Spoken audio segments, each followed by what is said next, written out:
皆さんこんばんは。ワイワイニュース山崎です。今日は2020年の1月の30日木曜日ですね。時間が日本時間の夜9時43分ということで、約40分ちょっと遅れました。申し訳ありません。今日のメインテーマですけど、このコメント欄にアップしましたように、この風刺画象徴天皇制が意味するところは何かというのが今日のメインテーマです。この風刺画っていうのは非常によく描けている風刺画なんですね。こういう風刺画です。今日はこの風刺画が何を意味しているのかということを取り上げたいというふうに思います。今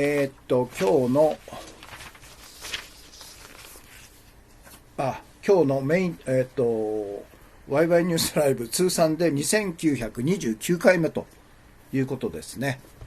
今のところ映像も音声も問題なく配信されているということです。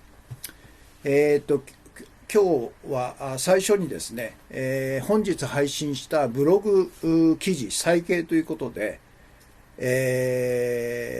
昨日の英日号放送ですね、I have something to tell American youth ということで、アメリカの若者たちに伝えたいことがあると、ナンバー1と。これを英日語のブログ記事と、それから英語のブログ記事と、それから日本語のブログ記事と、一応3つに分けてですね、今日配信したんですね。で、それを、再掲するということで、簡単に言いますと、アメリカの憲法修正第2条の解釈が全く違った解釈が流布され、それがいわゆるトランプあるいは共和党国会議員あるいは全米ライフル協会等々の銃所持擁護派のキャンペーンに利用されているということで、特に若者はこの壮大な嘘に騙されてはいけないよという訴えだという内容だったんですね。で、その何がこのアメリカの合衆国憲法修正第2条、ここのどこが解釈をねじ曲げられているかということなんですけど、それはよく訓練された規律ある民兵は連邦国家の安全にとって必要だから、人々の武器を所有し携行する権利は侵してはならないというのが一般的な解釈で流布されてるんですけど、これが全く間違ってるんですね。で、何が間違っているかというと、その国家というステート、これが2つ意味あるわけですよね。いわゆる連邦国家とそれから州で、アメリカ独立戦争っていうのは13の州がイギリスに対抗して独立戦争を仕掛けて、勝利したということで、13の州がユナイテッドっていう連合合衆国を作ったわけですよね。それでこの修正第2条というのは1791年に付け加えられたんですね。で、なぜかというと、1789年にフランス革命が起こって、その年にですね、いわゆる人権人間の権利を保障する、デクララション・デ・ドア・ドゥ・ロームという人間の権利の宣言というのが革命議会で承認されて、その内容をいち早くですね、合衆国憲法の中に入れようと、修正、条項として入れようということで、1791年ですね、2年後なんですね。すごい早いですよね。2年後に付け加えたということなんですね。ですから、いわゆる連邦国家の権限があまりにも強すぎるということで、各州の独立を保障するためにはどうすればいいのかという条項が加えられたということなんで、まさにこのステートという意味はフェデラルステートじゃなくて13州の一つの州の意味であるというのが本来の正しい解釈なんですね。ということは、この規律ある民兵は一つ一つの州の自由な州の安全にとって必要だから、人々が銃を携行し所有する権利は犯してはならないというのが本来のその当時1791年当時の条文の意味だったんですね。でそれをこのステートをフェデラルステートに意図的に誤った解釈をしてそれを一般化したというのが今流布されている解釈なんですね。そうじゃないんだよと。その当時の独立した13州がそれぞれの州の独立を維持しながら連邦国家を作ったという事情を考えればですね、現在流布している、そしてトランプあるいはアメリカ共和党の政治家あるいは全米ライフル協会等々が盛んに大量の資金を投入してキャンペーンを張っている修正第2条によって銃の所持は保護されてますというキャンペーン自体が全くのでっち上げだということなんですね。で彼らはこういうキャンペーンを張ってるわけですよ。ウォーニング、protected by Second Amendment Security と。そしてこの銃の所持は修正第2条によって保護されてんだという大キャンペーンを張ってるんですね。だからそれに対してアメリカの若者は違うんだよと。これは意図的に解釈がねじ曲げられてるんですよと。本来は一つ一つの州の自由な州の安全のために規律ある民兵が武装すること、そのために人々の武装は許可されてんだと。だから無制限に、一人一人が武器を所有するということはこの修正第2条の解釈からは出てこないということを一人でも多くのアメリカの若者が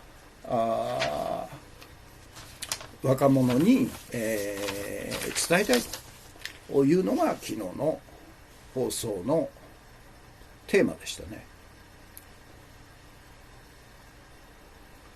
ということです。そして、昨日の放送の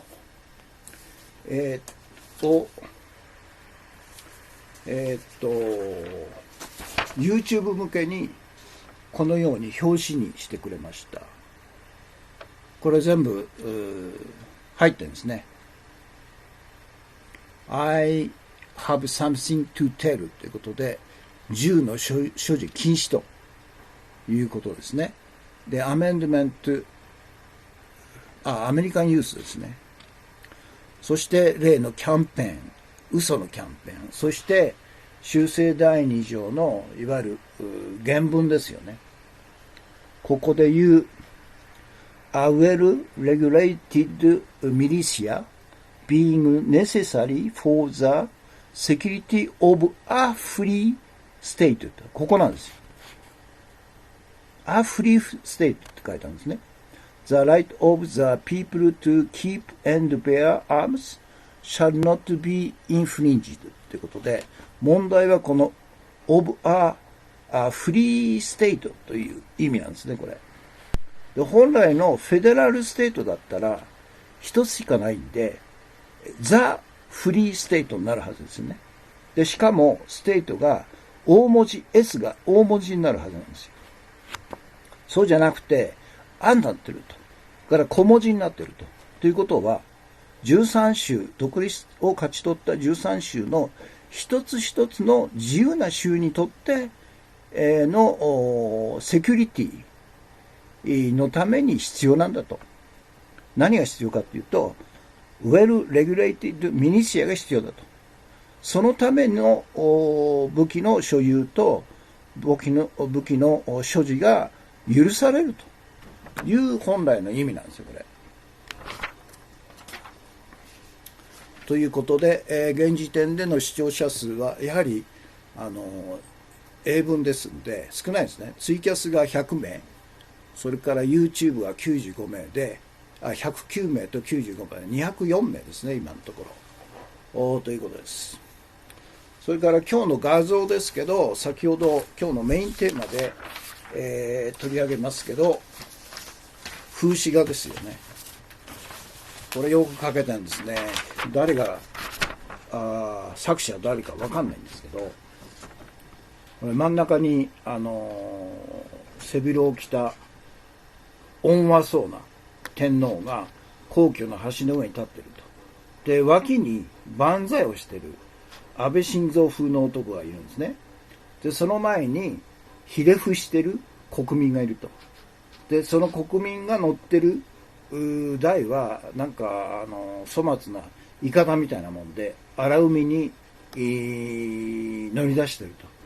そしてその下にはですね、白骨ドクロがですね、たくさんのドクロが荒波に現れているということで、この温和層の天皇っていうのは誰なんだろうと。万歳してる男は誰なんだと。そしてこの天皇の前でひれ伏している人物は誰なんだろうと。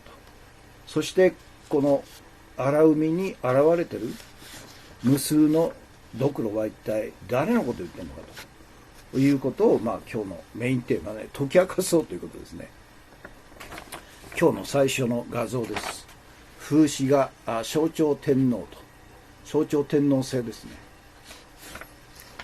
それから2つ目、今日のトピックスでも取り上げますけど、音楽を通じて難民たちに希望ということで、ミュージシャン杉蔵という人が定期的に、イラクの難民キャンプでこのような演奏会をずっと自費でしてきたと、ボランティアでしてきたというのを NHK のヒューマンというテレビで映像として流してるんですね。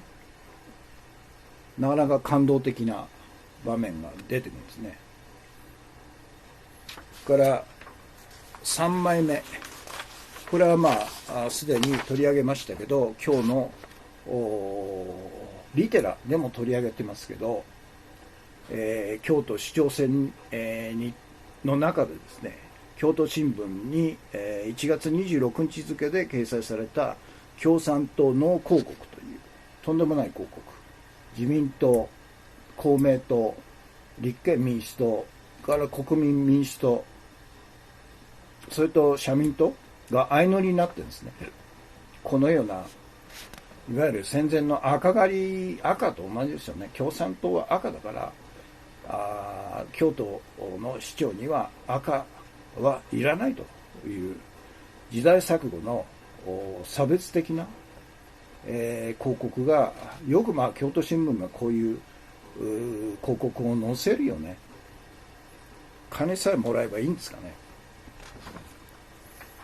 それから同じ、今日のトピックスでも取り上げましたけど、日刊現代の記事、政治資金で、仰せということで、進次郎環境省の怪しい高級ホテル宿泊三昧ということでリストなんですね。これ異常ですね。これね、グランドプリンスホテル赤坂9階、支出17万840円から東京プリンス39階69万2500からザ・プリンスパークタワー東京2階5万5200、ザ・キャピトルホテル東急1階1万4400から羽田エクセルホテル東急5階14万、日本ホテル東京ステーションホテル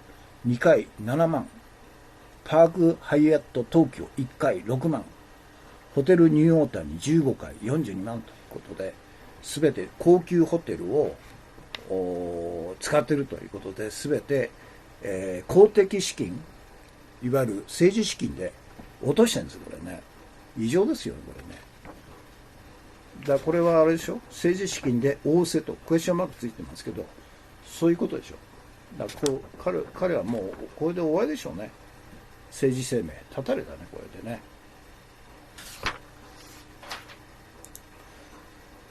ということです。今日の映像はそういうことです。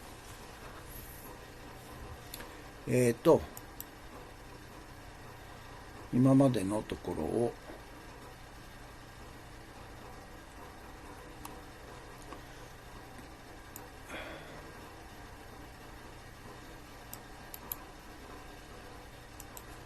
今日配信したブログ記事、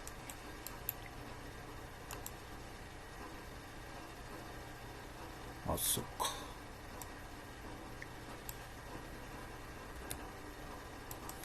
アメリカの若者に伝えたいことがあるということですね。はい。それと、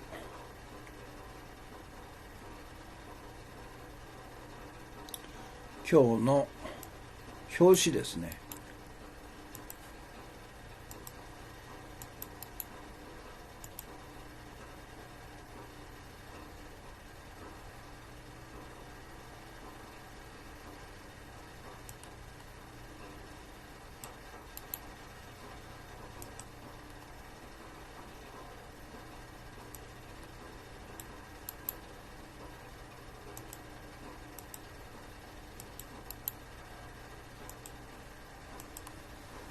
よいしょ。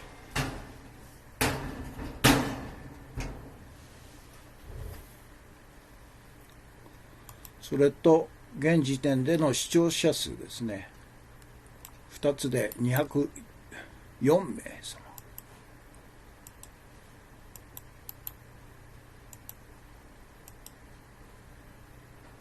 から今日の画像ですね。1、2、2枚ずつ、2つずつですかね。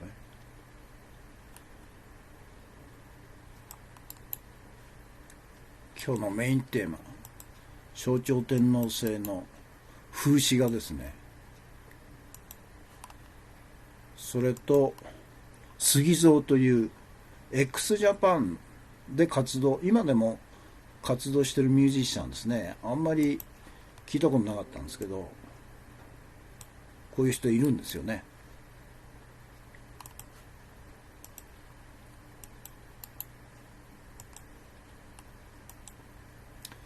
それと小泉、京都新聞へのバカな広告ですね。共産党市長ノート。それと小泉進次郎の高級ホテル異常な回数を利用しているというのが暴露されたんですね。そして今日の映像ですけど、今言いましたように音楽を通じて難民たちに希望ということで、ミュージシャン杉蔵、これは NHK ヒューマン、なかなかいい映像ですよ。これはぜひご覧ください。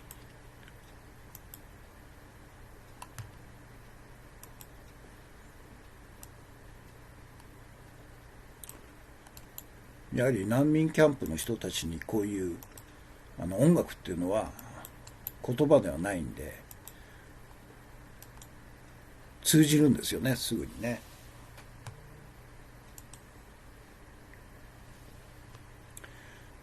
説明。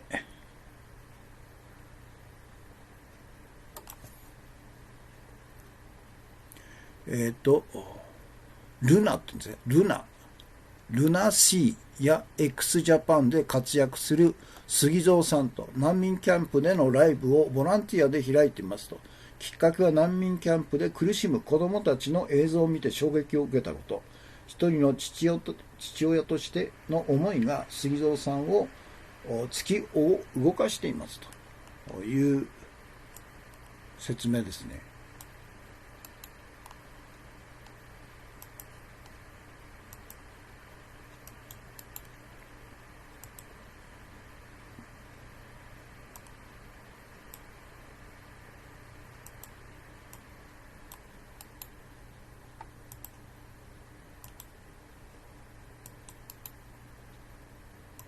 ということで、ぜひご覧ください。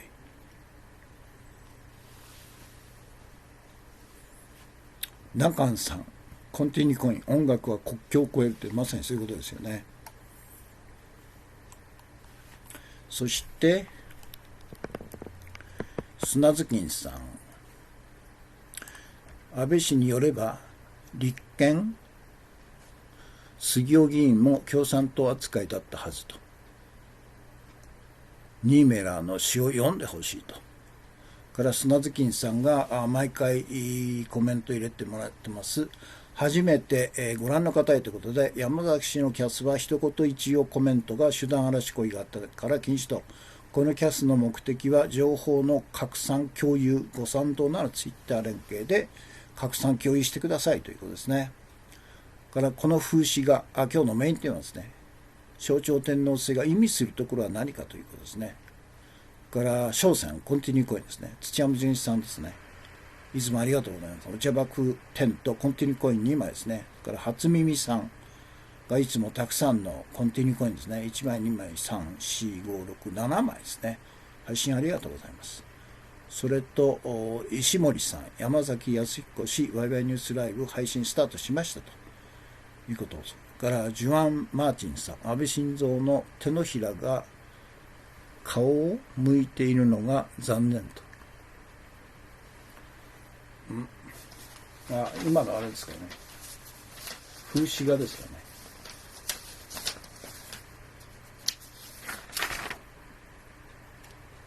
これですかね。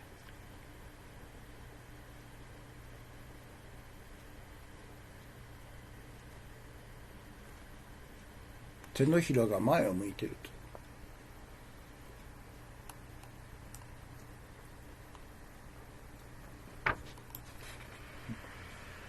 そう、前向いてるんですね、これね。安倍晋三風の人物。そして、初耳さん配信中ですということですね、今日のメインテーマ。そして私のコメントと、それから砂月金さん、お疲れ様でした。これは昨日のか。昨日ですね。失礼しました。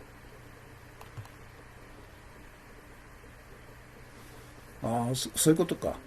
ジョスュア・マーティンさん。安倍晋三はカルトに、沿って手のひらを縦にしたのですと。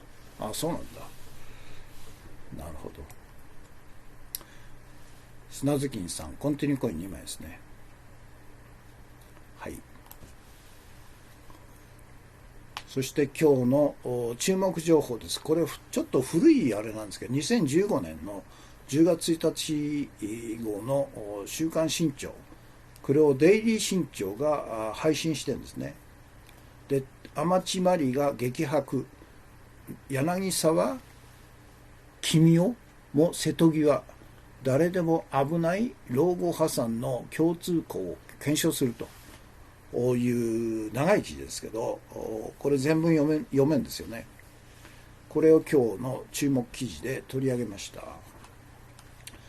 で、この中でですね、天地真理はなんか6000万、すごい売れてた時は給料300万もらって6000万の高級マンションを買ったとかですね、その時に身についた浪費石でお金があると全部使っちゃうという癖が治んないんで、結局老後破産しちゃった。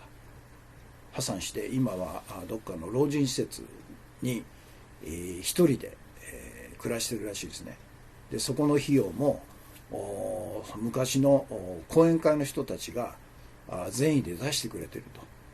で、自分のお小遣いは月3回毎回、3000円かな2000円かな、娘さんが送金してくれるものしかないと。だから月せいぜい9000円ぐらいしか小遣いないというまさに老後破綻の状況を、彼女でも偉いですよね。そういうことを隠しもせず、自分の若かった、成功体験で、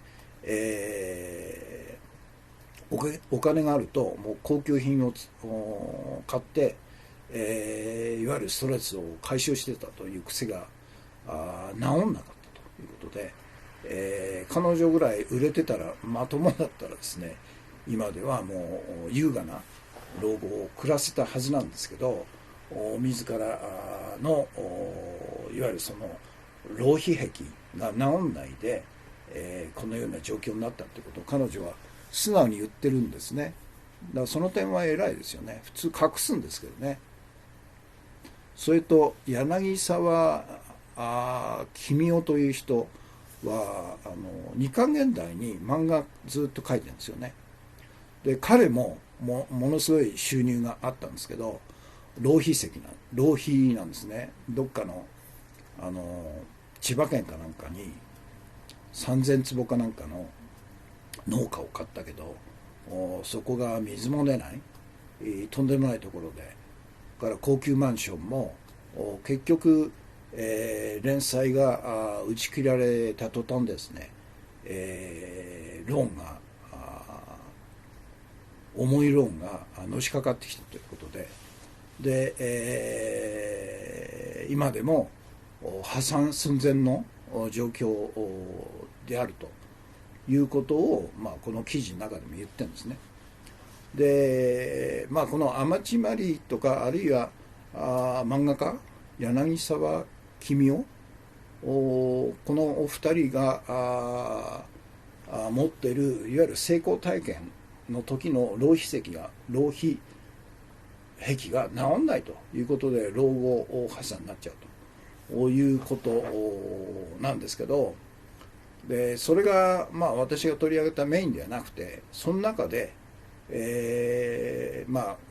析する専門家の言葉としてですね、で昔の方が老後を過ごしやすい環境が整っていたということを言ってるんですね。で、貧困者の生活相談に乗り、アパートの連帯保証人を引き受け、NPO 法人自立生活サポートセンターもやいの大西理事長が言うということで、この人の言うことは非常に的確なんですね。私たちが収入を得る要素は労働、資産、家族の援助、社会保障の4つと、そして国民年金は社会保障以外の3つの要素がある前提で成り立っている制度なんですと。成人するまでは親に扶養され、学校出たら働いて貯金すると。結婚して子供が生まれたら家族を養いながらマイホームを買い、資産を作ると。そして定年退職を迎えたら貯蓄と退職金、子供たちの援助に支えられて生活すると。実際昭和にはそうした社会モデルが一般的で、現在の社会保障制度はこうしたモデルを前提に設計されていると。国民年金もそれは一本で生活を成り立たせるための制度ではないと。これが昭和の社会モデルだったんですね。でそれは全部崩れちゃったんですね。で高度成長期には正社員が当然で、終身雇用が前提で企業福祉も充実し、妻が専業主婦でも家族を養う余裕があったと。しかし現在は非正規雇用者が労働者全体の 37% を占め、彼らは給料が低いので資産を形成できず、そんな状態では結婚して家族を養うこともできないと。要するに収入の 4要素ですね。労働、資産、家族の援助、社会保障の3つがない人が増え、昭和モデルが通用しなくなっていると。これが現実なんですね。まさにそうですよね。だからただここで言われてないのは、じゃあこういう昭和モデルが自然に破壊されたんじゃなくて、意図的に破壊されてきたということなんでね。昭和モデルを支えてた雇用、労働雇用ですよね。から資産形成、から家族の援助、社会保障、これが全部ことごとく自民党政権によって破壊されてきたと。その結果が今なんですね。で特に、2001年に、登場した小泉純一郎、竹中平蔵、この2人が推進したいわゆる新自由主義経済政策ということが、もう意図的に、労働を破壊すると。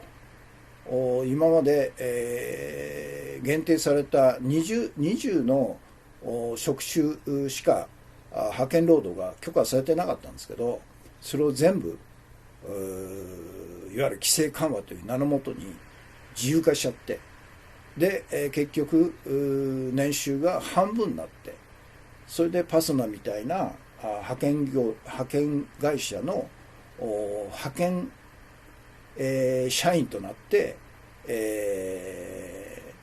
大企業に派遣されるということで、給料が半分以下になっちゃったと。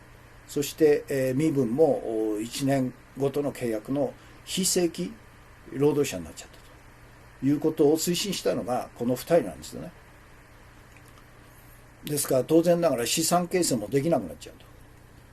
そして核家族が進む中で家族の援助が期待できないと。そして最後の砦である社会保障も山本太郎氏の資料で7年間で4兆円の社会保障が削られてきたということなんで、ですから昭和モデルが自然に崩壊したんじゃなくて意図的に破壊されてきたと。だからそれじゃあ破壊された昭和モデルの代わりにどのような社会モデルを我々は作っていくかということは、私がずっと言っているように、ベーシックインカムの導入とか、あるいは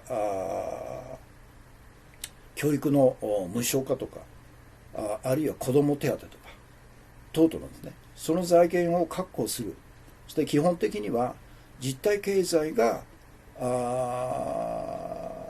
主体になる。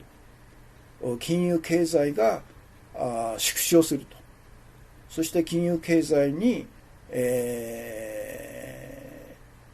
課税するということで、500兆円の財源を確保するというこの新しい社会モデルしかないんですよね。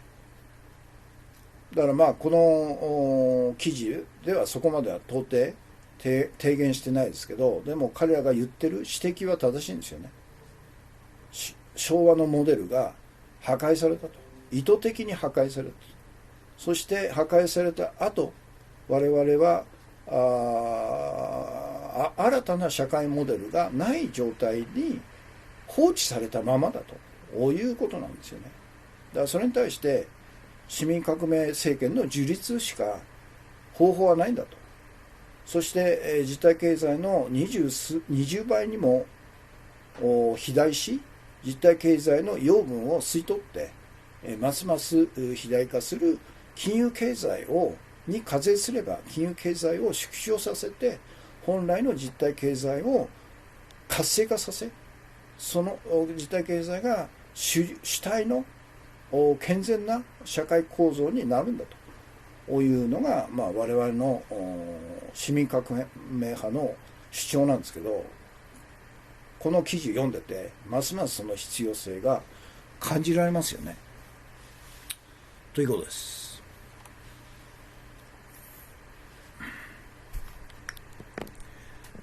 中さん、芸能界は恐ろしいところですねと、人間を商品扱いするプロデューサーが、悪なのか、メディアが煽る彼らの心がすさんでしまったと。国際金融資本に魂を奪われた犠牲が今の現実のすべてと、そういうことですよね。だから散々天地まり若い娘の魅力を最大限利用して稼ぎまくったわけでしょ、彼らは。そして、彼女が老後破産してもですね、見向きもしないと、こういう現実ですよね。砂月さん、今はセーフティーネットが壊されすぎだし、昔は社会にもっと余裕があった気がすると、労働組合の衰退が比例しているのでしょうと。そうですよね。だから労働組合も戦わない労働組合がほとんどと。それで労働組合の労働貴族が会社経営者ともうほぼ一体化しちゃってるというところで、巨額な組合費を彼らは独占的に使ってるということですよね。ジョシュア・マーティンさん、コンティニューコインですね。バク。雪丸馬さん、キャス君ですね。から、そっか、これは読みますね。カルトに、安倍晋三はカルト教信者なんですね、これね。砂月さん、次女、五女、共女、公女などと言われてますが、税金はどこに行ってしまったんでしょうかねという、要するに自己責任で自分たちの生活は自分たちで守れという、いわゆる小さな政府、自己責任論が蔓延しているわけですよね。ということで、何でしたっけ、どこまで行きましたっけ。そっか。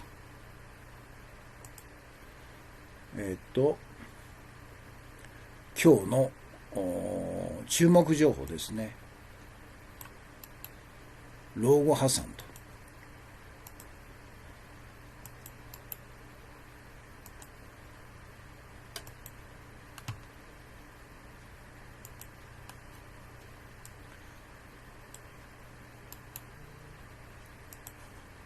これが URL です。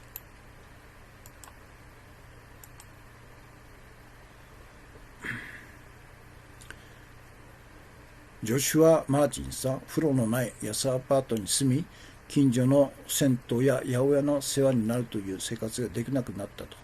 金の世の中と。まさに金融経済が実体経済を破壊し尽くしているということですよね。だから金がもうご主人様になっているということでしょう。で、この記事の中で、そうですね。そして、今日の一言で、そうですね。今日の一言で私が取り上げたのは、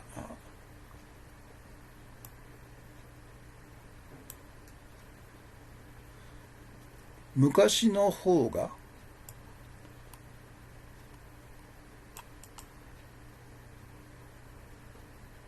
住みやすかったと。昭和のモデル。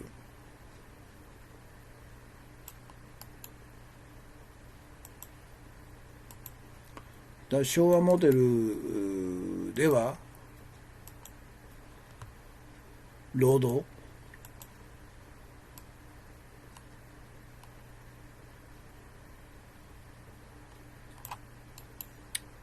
これが昭和モデルだったんですね。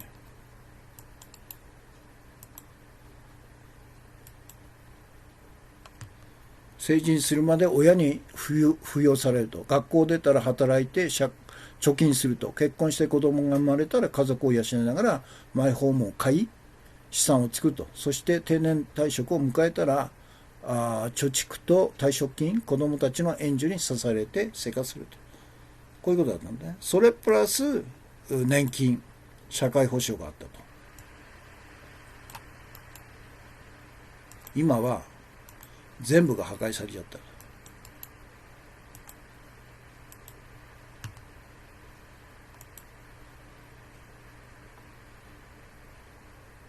高度成長期には社員が当然で終身雇用で、各会社も企業福祉も充実し、妻が専業主婦でも養う余裕があったと。しかし現在は非正規労働者が全体の 37% を占めるということで、だから年収170万ぐらいしかないわけですよね。だから結婚もできないわけですよ。資産形成なんか到底できないと。で彼らは給料が安いんで資産を形成できないと。そんな状況では結婚して家族を養うこともできないと。要するに収入の4要素のうち3つがない人が増えて、昭和モデルが通用しなくなったということですね。通用しなくなったんじゃなくて、歴代自民党政権に破壊されたと。特に小泉純一郎、竹中平蔵、この2人、そして今の安倍晋三を中心にした自民党政権ですよ。これ意図的に壊したのは単に日本だけじゃなくて世界レベルで壊したんですよね。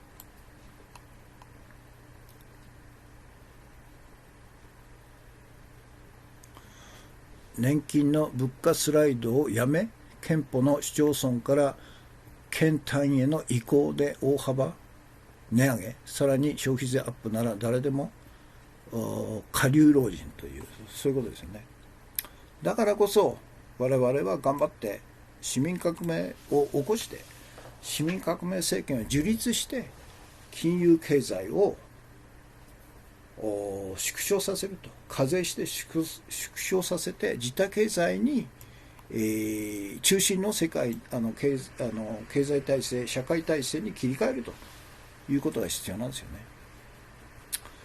ということです。これはなかなかいい記事だったんですね。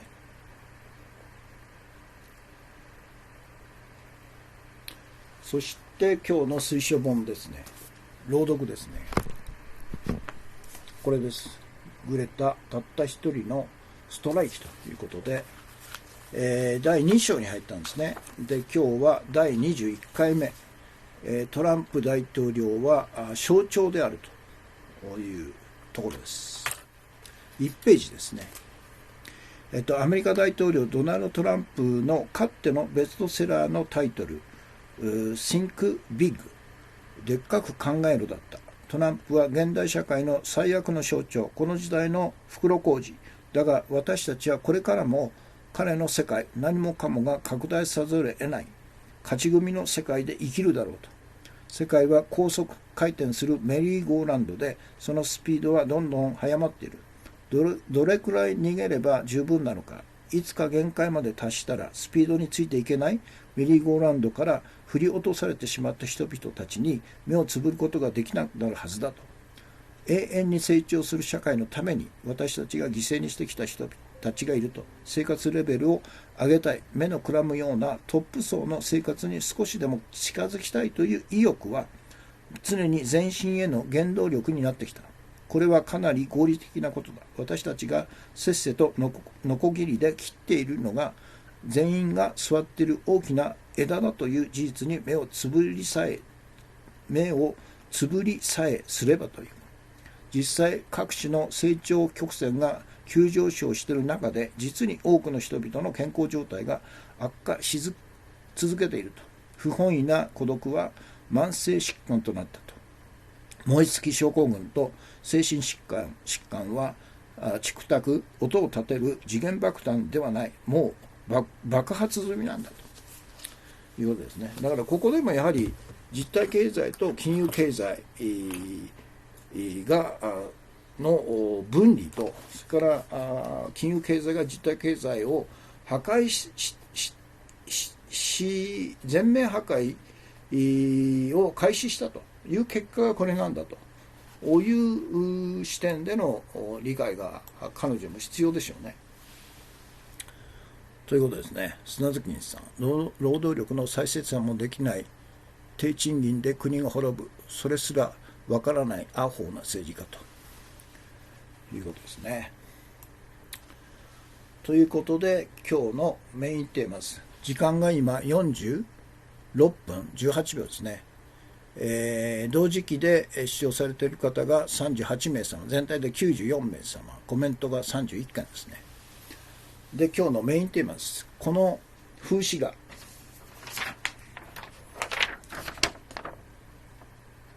象徴天皇制が意味するところは何かというところですね。で、私は象徴天皇制を批判する風刺画を初めて見たと。これ見たの初めてなんですね。これは毎日表紙を書いてくれてる方が資料として表紙の中にこれを取り上げてくれたんですね。で、これをよく見ると非常に象徴天皇制の本質を的確に、表現してるんだよということが分かったんで、今日のメインテーマにしたわけですね。で、この風刺画は象徴天皇制の本質を見事に表現してるんだと。そのポイントを詳しく見てみようということなんで、1、皇居の橋の上に立つ背広を着た温和そうな天皇とは誰かということですね。それはアジア太平洋侵略戦争を主導した父親、昭和天皇裕仁の戦争犯罪と国民弾圧を異例の旅と憲法用語で隠蔽してきた今の上皇、昭仁前天皇であるということなんですね。だからその昭彦天皇がですね、いわゆる象徴天皇制を忠実に実行してきたと。そして異例の旅をもう国内だけでなくて海外にも皇后と一緒に足を運んで誠実に異例の旅を繰り返してきたと。そして日本国憲法を破壊しようとする安倍に対抗するような行動とか言動を繰り返してきたということで、確かに評価すべきところはあるんですけど、でも一番の根本問題である父親の昭和天皇裕仁が主導したアジア太平洋侵略戦争と、それから国民弾圧に関しては一切批判もしないと、言及もしないと、沈黙しているということなんですね。だから結局は天皇制を擁護しているということなんですね。で、2番目、天皇の前にひれ伏している複数の人物は誰かと。それは 85% が象徴天皇制を支持している今の日本国民だと。今の日本国民は戦前と同じく教祖の前にひれ伏すカルト宗教信者そのものだと。今の日本国民は象徴天皇制が日本の民主主義と主権在民の原則を破壊していることを理解してないから、こういうふうにひれ伏しちゃうんですね。から3番目、今の天皇の横で漫才してる安倍晋三風の男は誰かと。それは戦後日本を半永久的に米国の植民地にするために天皇制を最大限利用している米国支配階級とその傀儡政党自民党の政治家たちだと。彼らは戦前の軍事独裁天皇制を象徴天皇制に名前を変えたと。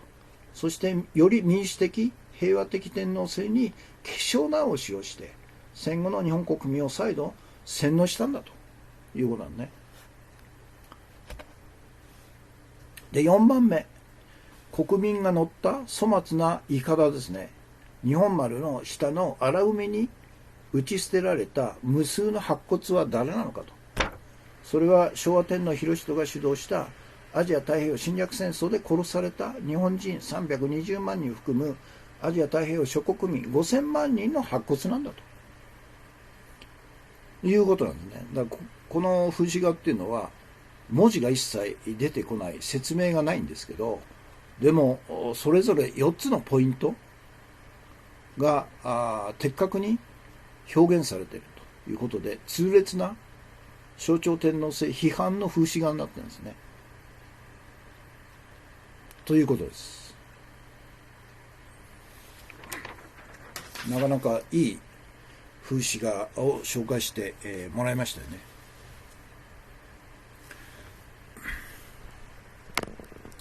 ひれ伏しているのは平和憲法指定サンフランシスコ講和条約指定の旧戦争勢力がならぬ日本会議でしょうと。いや単に日本会議だけじゃないですよ。一般の日本国民もそうですよ。基本的なところの天皇制を根本から批判できてないんですよね。だから日本会議っていうのはどっちかっていうと、この万歳をしてる安倍晋三風の男の中に日本会議とか神社本庁とか靖国神社とか党とかいる方でしょ。煽ってる方ですよね。でその煽られて、思考停止状態になってひれ伏してるのが今の日本国民ですよ。グレタさん、自分の名前など商標登録、そうですね、日本テレビ。要するに、自分たちの自分の名前とそれから運動の名前を商標登録して、いわゆる勝手に使われて、金儲けに利用されることを防ぐためということらしいですね。ということで今日のメインテーマのポイントをアップします。今日のあれだ。朗読したところですね。グレタさん。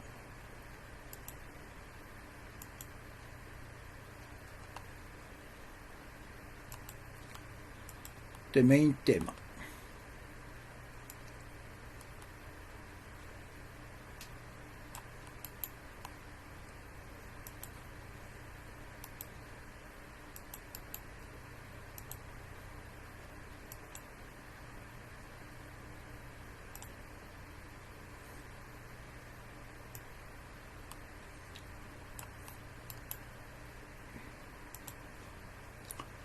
でこのような戦前の天皇制、戦後の象徴天皇制を批判するということは日本ではタブーになっているから、このような風刺画を目にすることがないんですね。でこの風刺画は象徴天皇制の本質を見事に表しているということで、そのポイントを4つ、詳しく見てみようということで、この皇居の橋の上で背広を着た温和そうな男とは一体誰かと。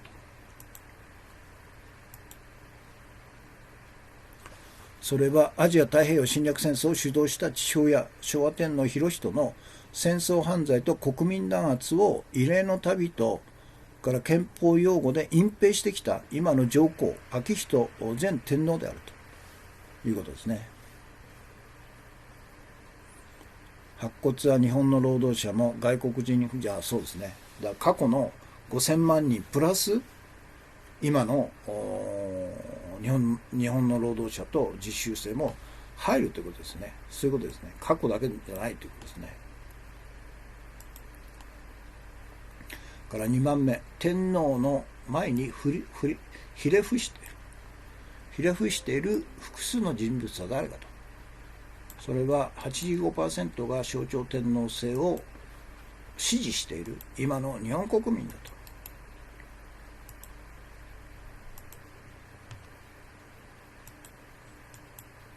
今の日本国民は戦前と同じく教祖の前にひれ伏すカルト宗教信者そのものだと。今の日本国民は象徴天皇制が日本の民主主義と主権在民を破壊していることを理解してないんだということなんですね。天皇制なんかいらないんですよ。一言で言えば象徴というわけのわかんない、日本国民の象徴の統合の象徴ですって。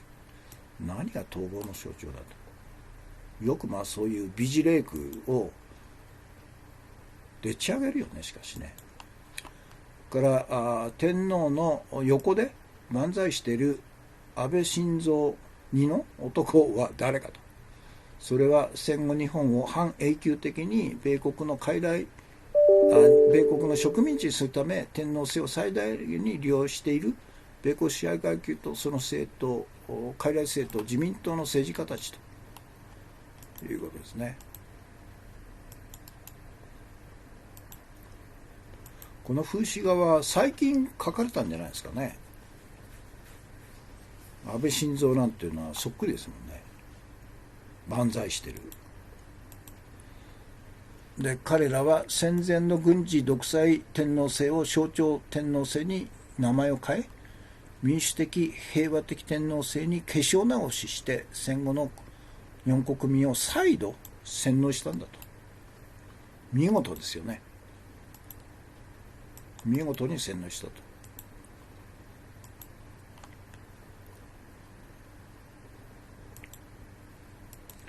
で、4番目、国民が乗った粗末なイカダ日本丸の下の荒海に打ち捨てられた無数の白骨は誰なのかと。それはアジア太平洋侵略戦争、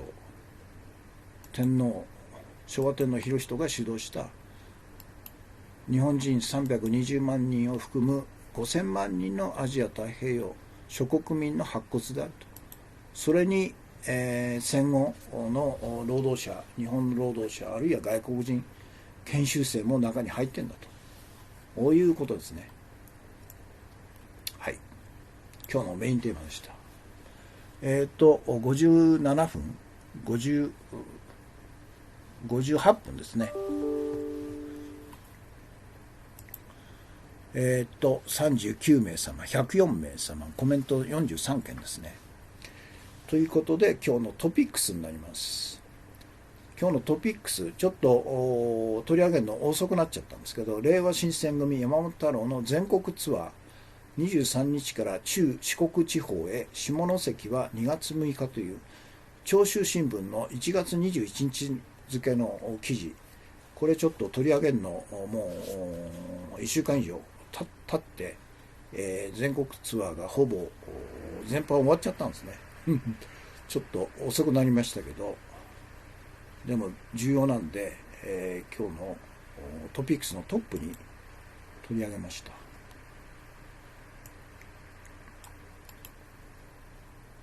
これで全国ほぼ、キャンペーンし終わるんじゃないですか。最初北海道から始まったんですよね。北海道、九州、東北、それで明日1月31日金曜日、これ愛媛ですね。愛媛からおしゃべり会、ここだけでもちょっとアップしますね。明日愛媛です。愛媛の方はぜひ参加してください。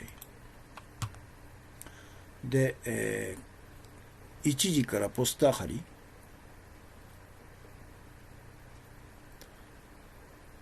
ポスター貼りをやって1時、そして夜6時からおしゃべり会をやると、こういうパターンですね。ポスター貼りが一つの乗船活動になってるわけですよね。おしゃべり会。そして、2月の2日日曜日、これは徳島ですね。1時からポスター貼り、集合場所が書いてあるんですね。ローソンの前とかなんかってすごい具体的でいいですね、これ。そして日曜日の午後6時からおしゃべり会をやる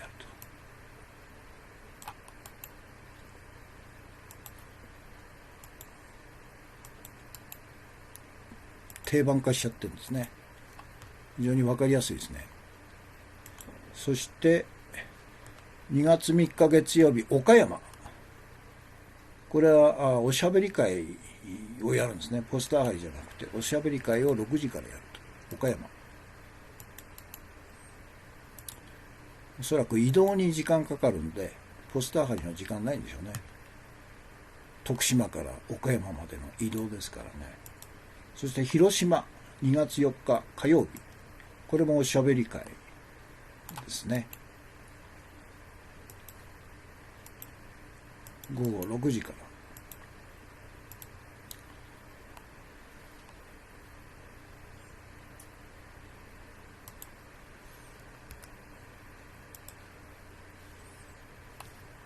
広島。そして、2月の6日木曜日、山口ですね。安倍の地元、山口。ここはポスター貼りあるんですね。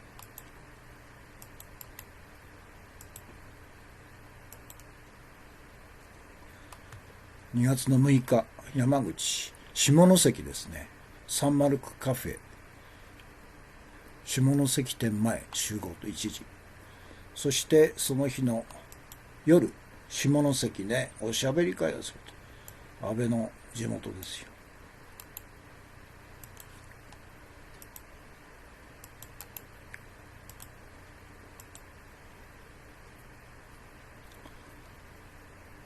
長州新聞下関ですから取材しますよね。そして、2月の8日土曜日、滋賀、フェリーかなんかで行くのかな、滋賀。おしゃべり会。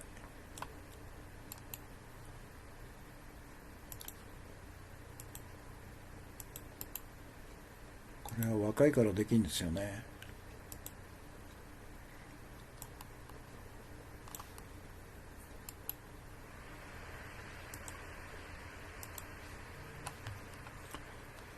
おしゃべり会、滋賀、2月の8日。そして2月の9日日曜日、岐阜。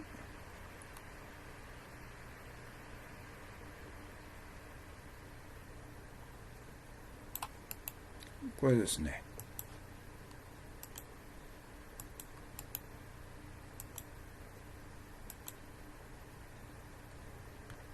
はい。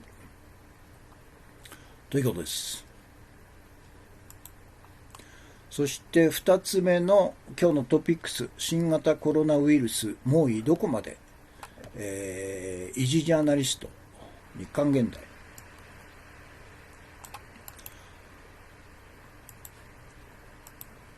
この記事によると、やはり世界保健機構 WHO の出だしの判断ミスが響いてるって言ってますね。まず WHO 緊急事態宣言を出さなかったことが最大のミスでしょうと。2003年に流行した SARS の時はWHO や労働省、米国の CDC など世界中の医療機関が連携し、中国政府に対して、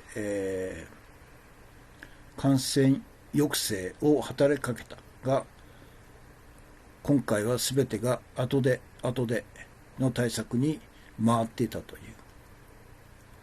本当そうだよね。今日もなんか会議開いてるじゃないですか、WHO は。なんで緊急事態宣言出さないのかと。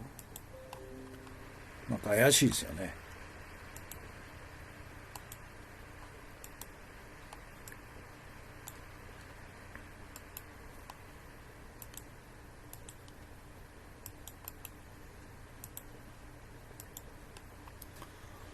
ということですね。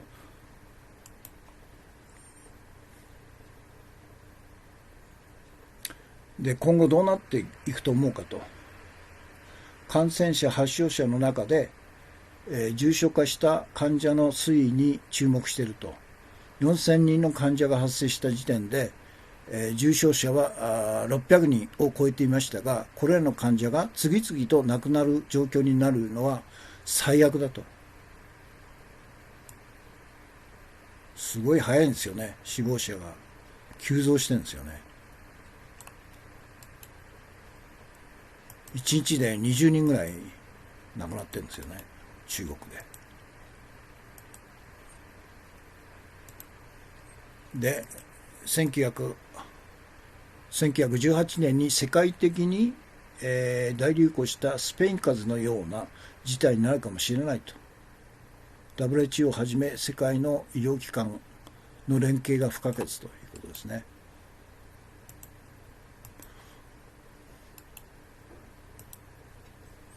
だからソウルのソウル市長はもう WHO のアジア太平洋責任者と会議を持って、89億円ぐらいの対策予算を組んだっていうふうにハンギョレの、ニュースにありましたね。東京都何やってるんですかね。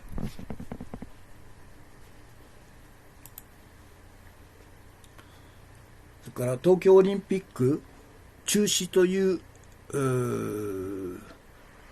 情報が拡散、組織委員会は事実ではないと回答というハフィントンポスト。どっちみちたとえワクチンができたとしても無理でしょう。東京オリンピック開催は中止になりますよ。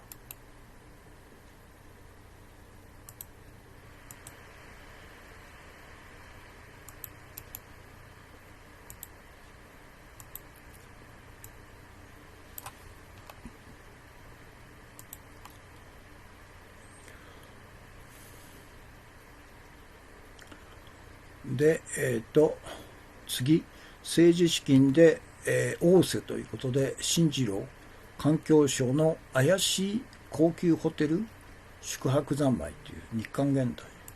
これスクープしたのが、週刊文春でしょ。もうこれで終わりだね、彼は。正体がバレたということでしょ。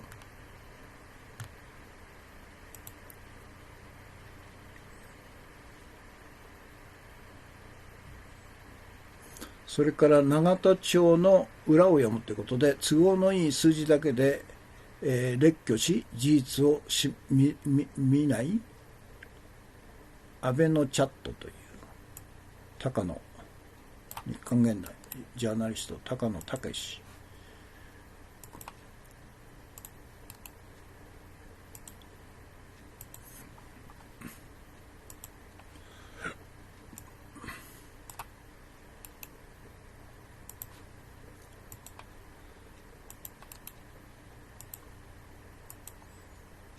ということですね。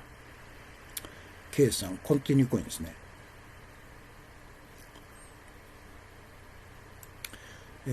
砂月さん、コロナウイルス、野党合同ヒアリングで、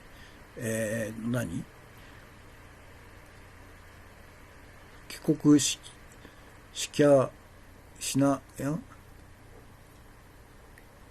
国しなければ自宅に帰す。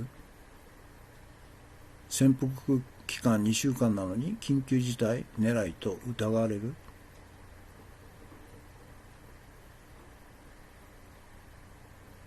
ちょっとこれ誤字があって意味が不明ですね。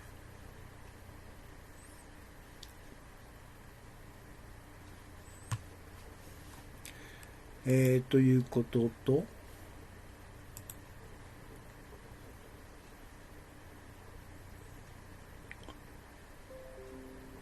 そして、もつぎ、そっか、もつじき、いさこさんのツイッターですね。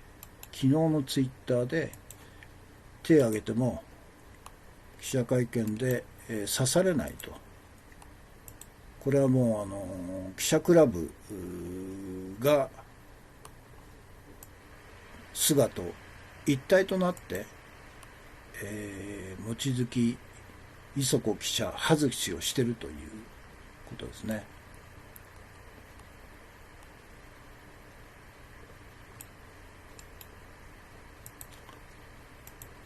だからこの記者クラブで特に悪質なのが産経と読売ですよ。こいつらがあれでしょう、望月記者いじめをしてるんでしょ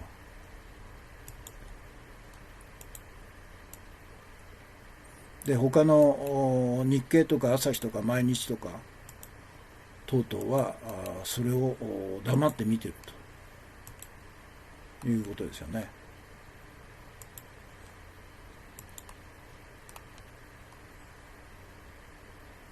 そして日刊現代、また望月記者いじめ、菅官房長べったりの首相官邸記者クラブという日刊現代。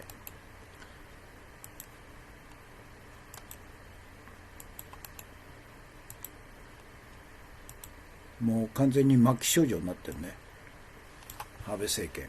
菅の顔ももう思想が現れてる感じですよね。急に年取ったような感じで、もう余裕がなくなってるんですね。ということで、今日の注目重要情報、京都市長選、現職市長側の共産党の広告はネトウヨ的発想丸出しの言論弾圧と、安倍首相も共産党化のヤジということで、リテラですね。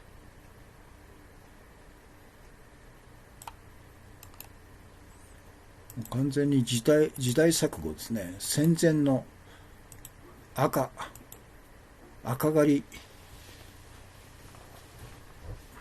共産党赤と、そういう発想でしょうね。で勝手になんか名前を出したみたいですね。ほとんど事前の了承なくてということで、時間が73分ですね。同時期で38名様、全体で125名様、コメント71件ということで、今日木曜日の放送は以上です。